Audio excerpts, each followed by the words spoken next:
What's up, book? I know it has been so long. It's been almost 3 months. I'm so happy to be back. I have started college. I've been working almost full time, and I haven't really had much time for reading, but I did do a miniature book haul. It's 3 books. I'm so excited to read all of them, and I cannot wait to talk about them today. First of all, I want to say thank you so much to all my subscribers who have stayed. I know I've been gone for so long, but I really am going to try to make videos in the future. I'm thinking I want to make an hour-long video going over it, the book, the 1990 miniseries, Chapter 1, and most recently, Chapter 2. I love everything about it. I think it's creepy. I think it's amazing, but that is for another video, so let's get started. The first book I want to talk about is called The Body Keeps the Score, Brain, Mind, and Body in the Healing of Trauma by Bessel van der Kolk. I saw this book and I looked at the front and I looked at the back because I thought maybe it would be a fiction book, but here's what it says. Trauma is a fact of life. Veterans and their families deal with the painful aftermath of combat. 1 in 5 Americans have been molested, 1 in 4 grew up with alcoholics, 1 in 3 couples have engaged in physical violence.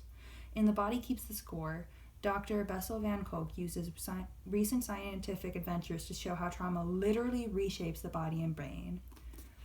I am so excited to read this because I feel like this is something that not many people know about or have studied a lot of, and I think a big reason of that is because we understand that trauma does exist and we understand that it does shape you, but I think it'll be good to know how it shapes you, and I think it would also be amazing to find out how different trauma shapes you or changes your body, brain, and mind. I think that'll be very interesting and it'll kind of bring more light to the topic.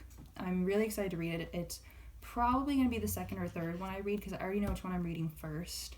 And the other one I'm about to talk about, I really want to do them back to back. The second book on my list is called Kill as Few Patients as Possible, and 56 Other Essays on How to Be the World's Best Doctor by Oscar London. I saw this book, and the reason I picked it up was because I thought the title was kind of funny.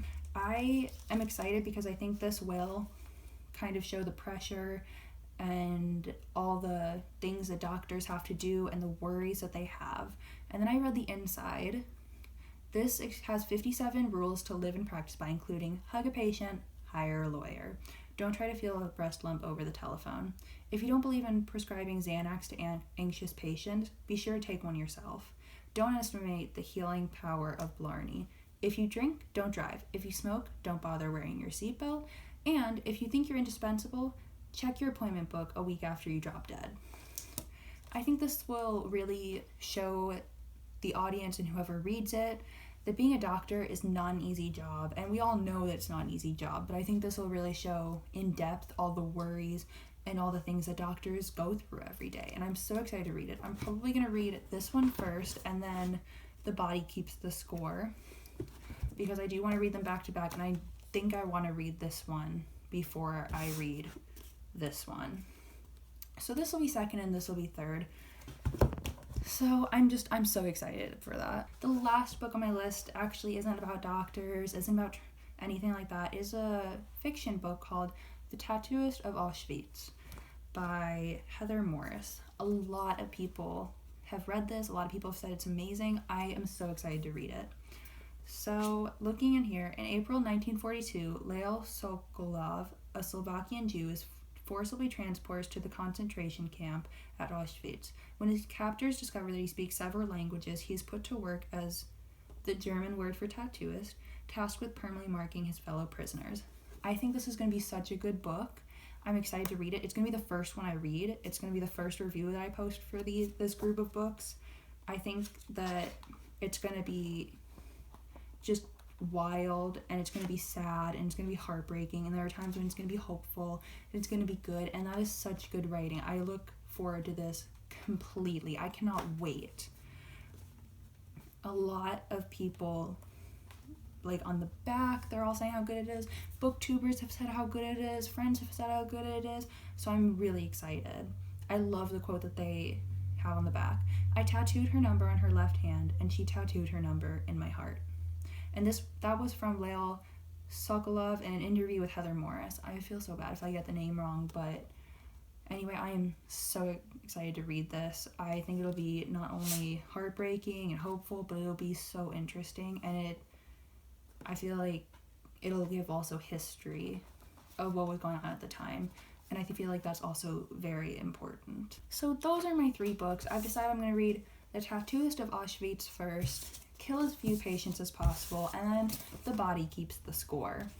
I'm going to do book reviews on all of them, starting with Tattooist, then kill as few people, then The Body Keeps the Score. I am really excited to get back into reading, guys. It's been such a crazy 2 to 3 months, but I'm ready to like get back into routine, start reading again, start posting again. And I missed doing it, and I missed all you guys. I just never had the chance to read, and then if I did, I didn't have the chance to actually record and post. So I'm so happy to be back. If you like this video, please like it, comment, and subscribe to my channel. Turn on my bell to get notifications, because book is growing in numbers every day, and so is the Chanel, and soon we'll probably be at festivals and we'll be taking them over, and probably the country, the world, and anywhere else. And the Chanel, if we grow, maybe Chanel will actually sponsor this. Probably not, but maybe. So you should subscribe and find out. Alright, so that's the end of the video. Bye!